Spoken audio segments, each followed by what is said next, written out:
Mr. President, ladies and gentlemen, I didn't intend to come here this year. My country is at war, fighting for its life. But after I heard the lies and slanders leveled at my country by many of the speakers at this podium, I decided to come here and set the record straight.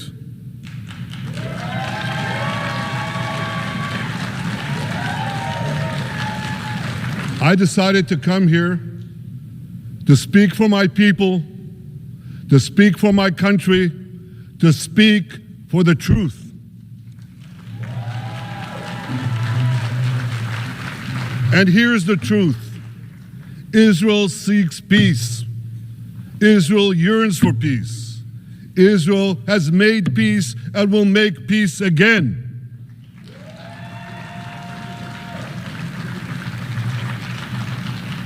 Yet we face savage enemies who seek our annihilation, and we must defend ourselves against these savage murderers. Our enemies seek not only to destroy us, they seek to destroy our common civilization and return all of us to a dark age of tyranny and terror. When I spoke here last year, I said we faced the same timeless choice that Moses put before the people of Israel thousands of years ago.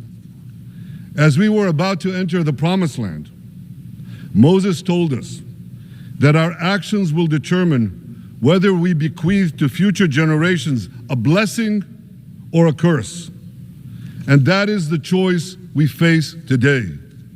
The curse of Iran's unremitting aggression, or the blessing of a historic reconciliation between Arab and Jew. In the days that followed that speech, the blessing I spoke of came into sharper focus. A normalization deal between Saudi Arabia and Israel seemed closer than ever. But then came the curse of October 7th. Thousands of Iranian-backed Hamas terrorists from Gaza burst into Israel in pickup trucks, on motorcycles, and they committed unimaginable atrocities. They savagely murdered 1,200 people.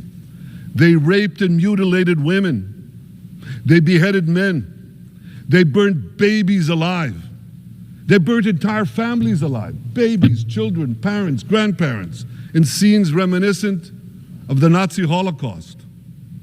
Hamas kidnapped 251 people from dozens of different countries, dragging them into the dungeons of Gaza.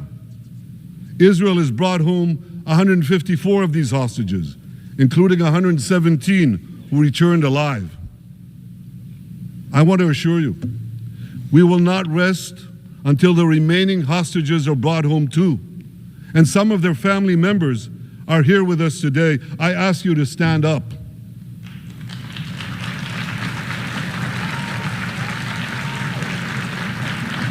With us is Eli Stevie, whose son Idan was abducted from the Nova Music Festival. That was his crime, a music festival.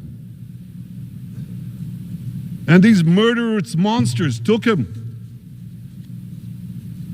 Kobe Smirno, whose son Jonathan was murdered, and his corpse was taken into the dungeons, into the terror tunnels of Gaza. A corpse held hostage.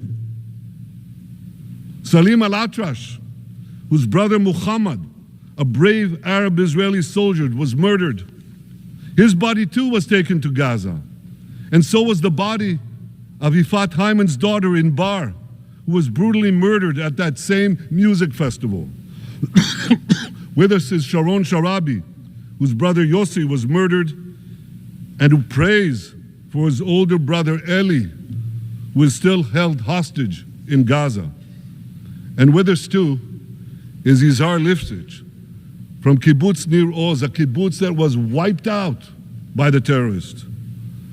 Thankfully, we achieved the release of his mother Yocheved, but his father Oded is still languishing in an underground terrorist hell of Hamas.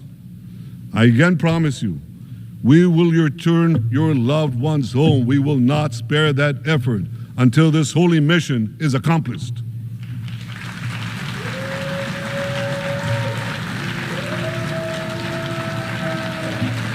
Ladies and gentlemen, the curse of October 7th began when Hamas invaded Israel from Gaza, but it didn't end there. Israel was soon forced to defend itself on 6 more war fronts organized by Iran. On October 8th, Hezbollah attacked us from Lebanon. Since then, they fired over 8,000 rockets at our towns and cities, at our civilians, at our children. 2 weeks later, the Iran-backed Houthis in Yemen launched drones and missiles at Israel, the first of 250 such attacks, including one yesterday aimed at Tel Aviv. Iran's Shiite militias in Syria and Iraq have targeted Israel dozens of times over the past year as well. Fueled by Iran, Palestinian terrorists in Judea and Samaria perpetrated scores of attacks there and throughout Israel. And last April, for the first time ever, Iran directly attacked Israel from its own territory, firing 300 drones, cruise missiles, and ballistic missiles at us. I have a message for the tyrants of Tehran. If you strike us, we will strike you. There is no place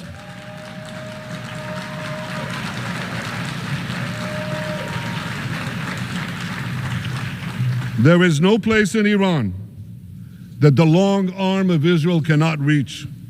And that's true of the entire Middle East. Far from being lambs led to the slaughter, Israel's soldiers have fought back with incredible courage and with heroic sacrifice. And I have another message for this assembly and for the world outside this hall. We are winning.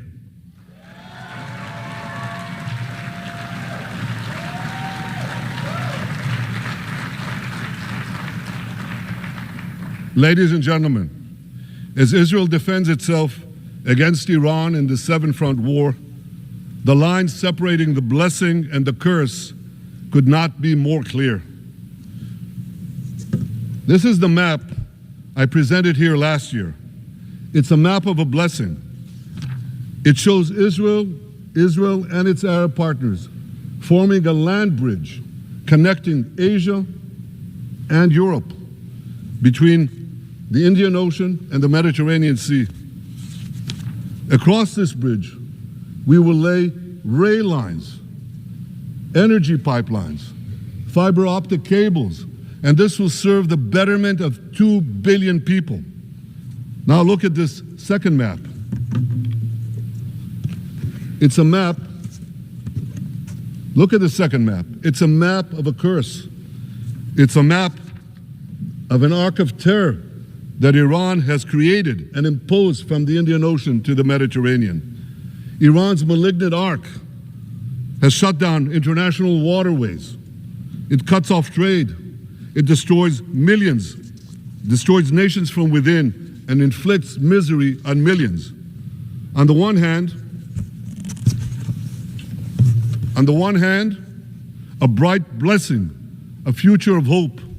On the other hand, a dark future of despair. And if you think this dark map is only a curse for Israel, if you think that, then you should think again. Because Iran's aggression, if it's not checked, will endanger every single country in the Middle East and many, many countries in the rest of the world. Because Iran seeks to impose its radicalism well beyond the Middle East. That's why it funds terror networks on 5 continents. That's why it builds ballistic missiles for nuclear warheads to threaten the entire world. For too long, the world has appeased Iran. It turns a blind eye to its internal repression. It turns a blind eye to its external aggression. Well, that appeasement must end. And that appeasement must end now.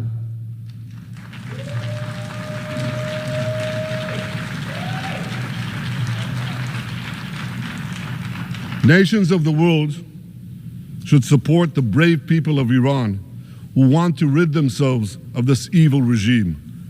Responsible governments should not only support Israel in rolling back Iran's aggression, they should join Israel. They should join Israel in stopping Iran's nuclear weapons program.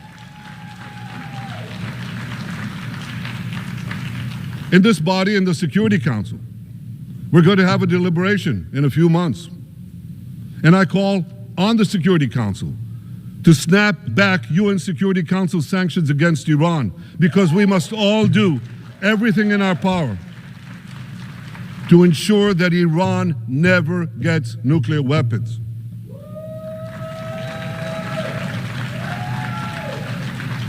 For decades, I've been warning the world against Iran's nuclear program. Our actions delayed this program by perhaps a decade, but we haven't stopped it. We've delayed it, but we haven't stopped it. Iran now seeks to weaponize its nuclear program for the sake of the peace and security of all your countries. For the sake of the peace and security of the entire world, we must not let that happen. And I assure you, Israel will do everything in its power to make sure it doesn't happen.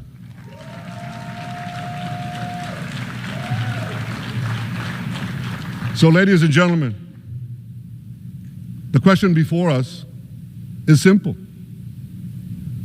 Which of these two maps that I showed you will shape our future? Will it be the blessings of peace and prosperity for Israel, our Arab partners, and the rest of the world? Or will it be the curse in which Iran and its proxies spread carnage and chaos everywhere? Israel has already made its choice. We've decided to advance the blessing.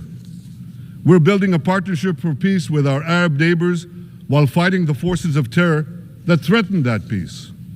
For nearly a year, the brave men and women of the IDF have been systematically crushing Hamas's terror army that once ruled Gaza. On October 7th, the day of that invasion into Israel, that terror army numbered nearly 40,000 terrorists. It was armed with more than 15,000 rockets. It had 350 miles of terror tunnels, an underground network bigger than the New York subway system, which they used to wreak havoc above and below ground. A year later, the IDF has killed or captured more than half of these terrorists, destroyed over 90% of their rocket arsenal, and eliminated the key segments of their terror tunnel network. In major military operations,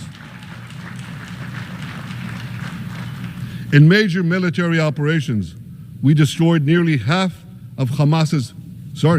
all of Hamas's terror battalions, 23 out of 24 battalions.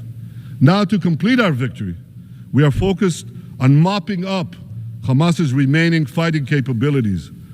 We are taking out senior terrorist commanders and destroying remaining terrorist infrastructure. But all the while, and I'll say this one more time, we remain focused on our sacred mission, bringing our hostages home, and we will not stop until that mission is complete. Now, ladies and gentlemen, even with Hamas's greatly diminished military capability, the terrorists still exercise some governing power in Gaza by stealing the food that we enable aid agencies to bring into Gaza. Hamas steals the food, and then they hike the prices. They feed their bellies, and then they fill their coffers with money that they extort from their own people. They sell the stolen food at exorbitant prices, and that's how they stay in power. Well, this too has to end, and we're working to bring it to an end.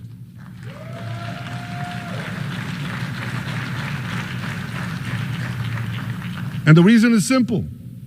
Because if Hamas stays in power, it will regroup, rearm, and attack Israel again and again and again, as it is vowed to do. So Hamas has got to go.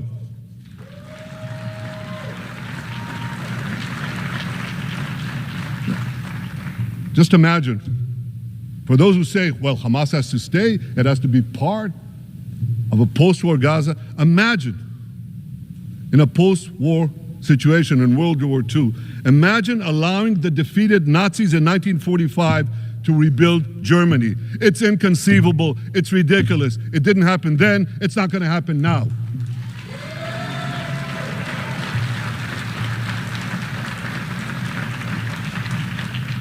This is why Israel will reject any role for Hamas in a post-war Gaza. We don't seek to resettle Gaza. What we seek is a demilitarized and de-radicalized Gaza. Only then can we ensure that this round of fighting will be the last round of fighting.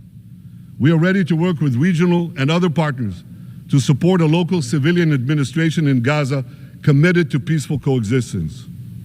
As for the hostages, I have a message for the Hamas captors. Let them go. Let them go. All of them. Those alive today must be returned alive, and the remains of those whom you brutally killed must be returned to their families. Those families here with us today and others in Israel deserve to have a resting place for their loved ones, a place where they can grieve and remember them. This war,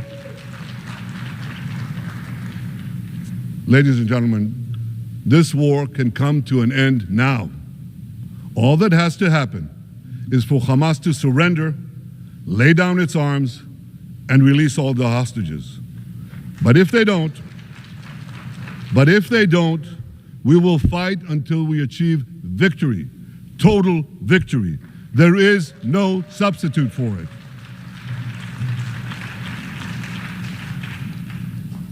Israel must also defeat Hezbollah in Lebanon. Hezbollah is the quintessential terror organization in the world today. It has tentacles that span in all continents. It has murdered more Americans and more Frenchmen than any group except bin Laden. It's murdered the citizens of many countries represented in this room. And it has attacked Israel viciously over the last 20 years, in the last year, completely unprovoked. A day after the Hamas massacre, on October 7th, Hezbollah began attacks against Israel, which forced more than 60,000 Israelis on our northern border to leave their homes, becoming refugees in their own land. Hezbollah turned vibrant towns in the north of Israel into ghost towns. So I want you to think about this in equivalent American terms. Just imagine if terrorists turned El Paso and San Diego into ghost towns. Then ask yourself, how long would the American government tolerate that? A day? A week? A month? I doubt they tolerate it even for a single day. Yet Israel has been tolerating this intolerable situation for nearly a year. Well, I've come here today to say, enough is enough.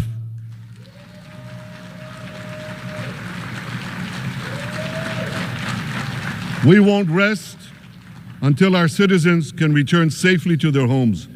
We will not accept a terror army perched on our northern border, able to perpetrate another October 7th style massacre. For 18 years, Hezbollah brazenly refused to implement UN Security Council Resolution 1701, which requires it to move its forces away from our borders. Instead, Hezbollah moved right up to our border. They secretly dug terror tunnels to infiltrate our communities and indiscriminately fired thousands of rockets into our towns and villages. They fire these rockets and missiles not from military sites, not from that. They do that too. But they fire those rockets and missiles after they place them in schools, in hospitals, in apartment buildings, and in the private homes of the citizens of Lebanon. They endanger their own people. They put a missile in every kitchen, a rocket in every garage. I said to the people of Lebanon this week, Get out of the death trap that Hezbollah has put you in. Don't let Nasrallah drag Lebanon into the abyss. We're not at war with you. We're at war with Hezbollah, which has hijacked your country and threatens to destroy ours. As long as Hezbollah chooses the path of war, Israel has no choice, and Israel has every right to remove this threat and return our citizens to their homes safely. And that's exactly what we're doing.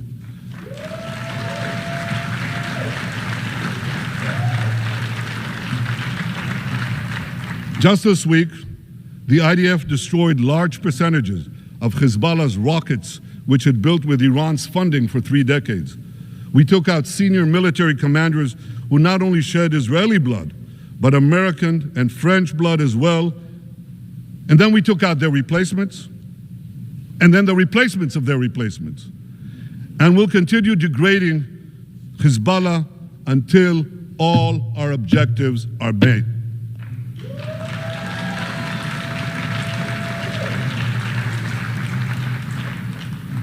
Ladies and gentlemen, we're committed to removing the curse of terrorism that threatens all civilized societies.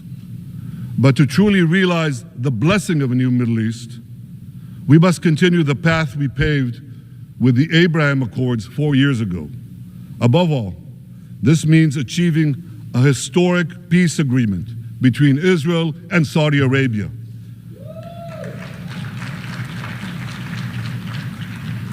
And having seen the blessings that we've already brought with the Abraham Accords, the millions of Israelis who've already flown back and forth across the Arabian Peninsula, over the skies of Saudi Arabia, to the Gulf countries, the trade, the tourism, the joint ventures, the peace, I'd say to you, what blessings such a peace with Saudi Arabia would bring. It would be a boon to the security and economy of our 2 countries. It would boost trade and tourism across the region. It would help transform the Middle East into a global juggernaut. Our 2 countries could cooperate on energy, water, agriculture, artificial intelligence, and many, many other fields. Such a peace, I'm sure, would be a true pivot of history. It would usher in a historic reconciliation between the Arab world and Israel, between Islam and Judaism, between Mecca and Jerusalem.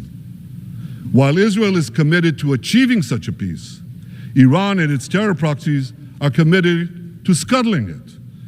That's why one of the best ways to foil Iran's nefarious designs is to achieve the peace. Such a peace would be the foundation for an even broader Abrahamic alliance.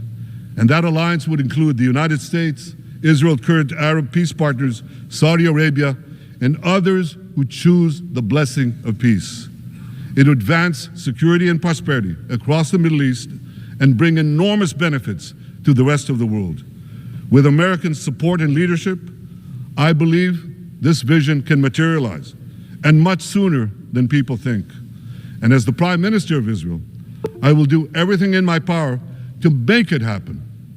This is an opportunity that we and the world should not let go by.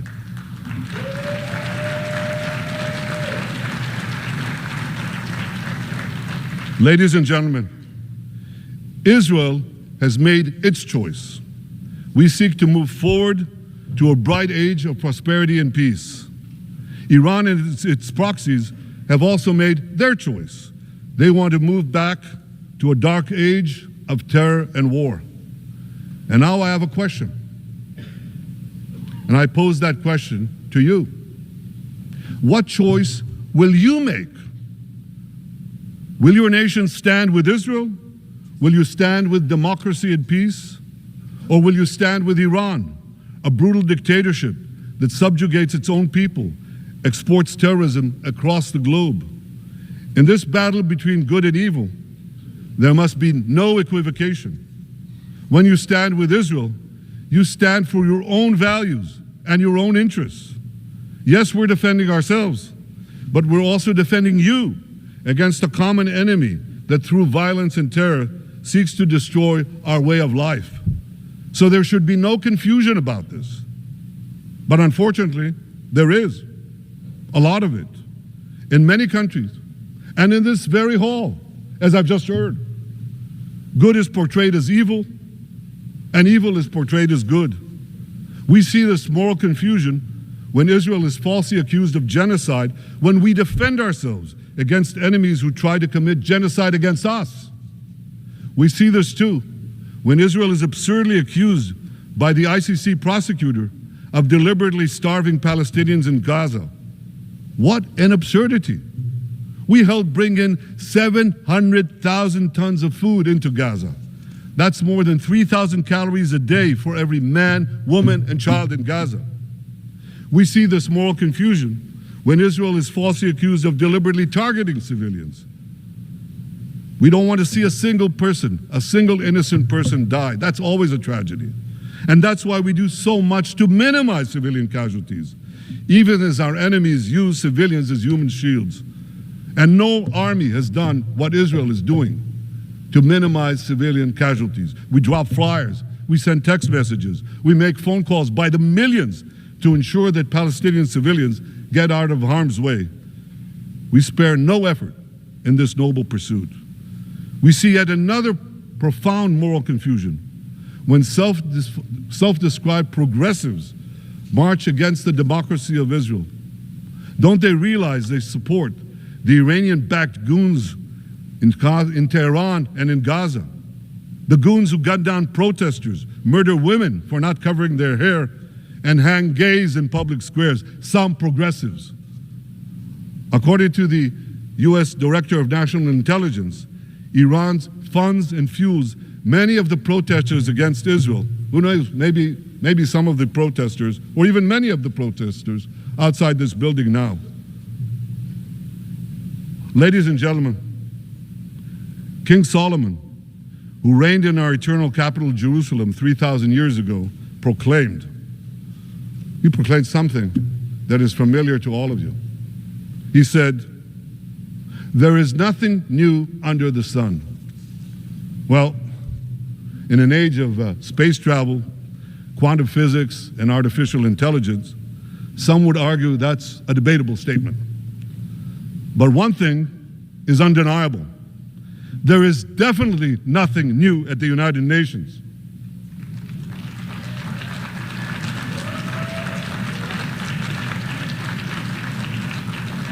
Take it from me. I first spoke from this podium as Israel's ambassador to the UN in 1984. That's exactly 40 years ago. And in my maiden speech here, I think it's the same podium, by the way. In my maiden speech here, I spoke against a proposal to expel Israel from this body.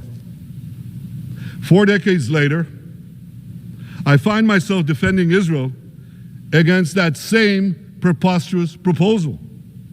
And who's leading the charge this time? Not Hamas, but Abbas, Palestinian Authority President Mahmoud Abbas. This is the man who claims he wants peace with Israel. Yet he still refuses to condemn the horrific massacre of October 7th. He's still paying hundreds of millions to terrorists who murder Israelis and Americans. It's called pay for slay. The more you murder, the more you get paid. And he still wages unremitting diplomatic warfare against Israel's right to exist and against Israel's right to defend itself. And by the way, they amount to the same thing. Because if you can't defend yourself, you can't exist. Not in our neighborhood, certainly, and maybe not in yours. Standing in this podium 40 years ago, I told the sponsors of that outrageous resolution to expel Israel, "Gentlemen, check your fanaticism at the door." Today, I tell President Abbas and all of you who would shamefully support that resolution, check your fanaticism at the door. The singling out of the one and only Jewish state continues to be a moral stain on the United Nations.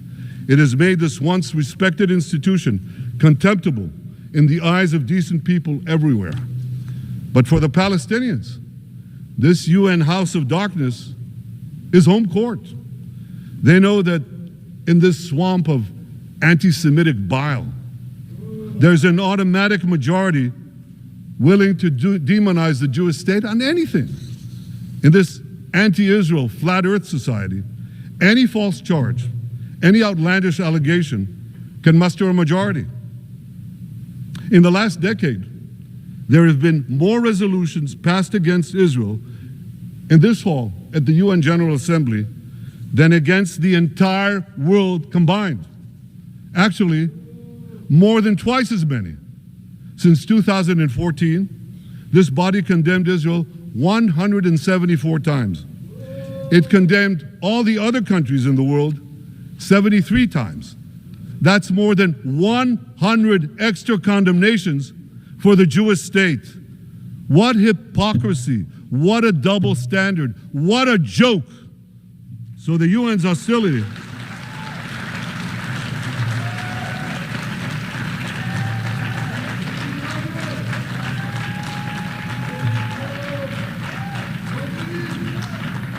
So all the speeches you heard today, all the hostility directed at Israel this year, it's not about Gaza.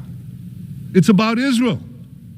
It's always been about Israel's very existence. And I say to you, until the Jewish state is treated like other nations, until this anti-Semitic swamp is drained, the UN will be viewed by fair-minded people everywhere as nothing more than a contemptuous farce.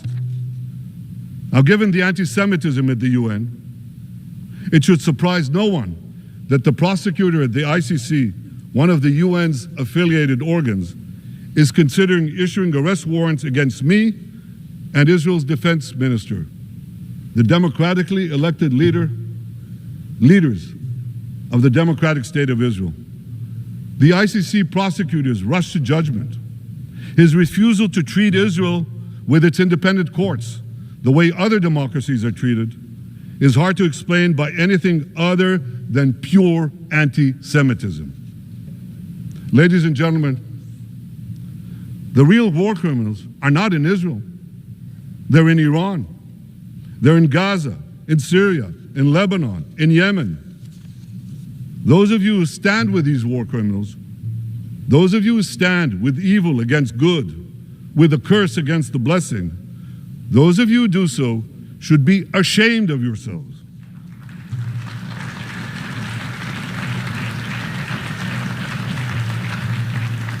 But I have a message for you. Israel will win this battle. We'll win this battle because we don't have a choice. After generations in which our people were slaughtered, remorselessly butchered, and no one raised a finger in our defense, we now have a state. We now have a brave army, an army of incomparable courage, and we are defending ourselves. As the book of Samuel says in the Bible, Netzach Yisrael lo yishaker. The eternity of Israel will not falter.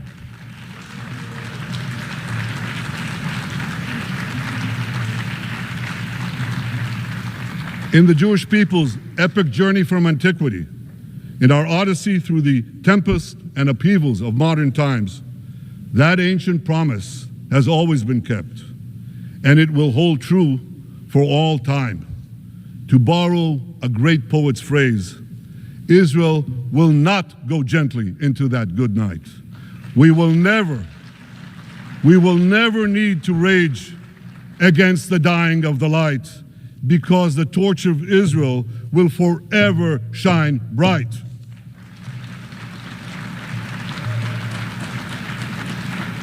To the people of Israel and to the soldiers of Israel, I say, be strong and of good courage.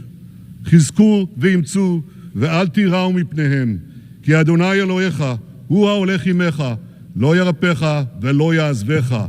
Am Yisrael Chai, the people of Israel live now, tomorrow, forever. Thank you.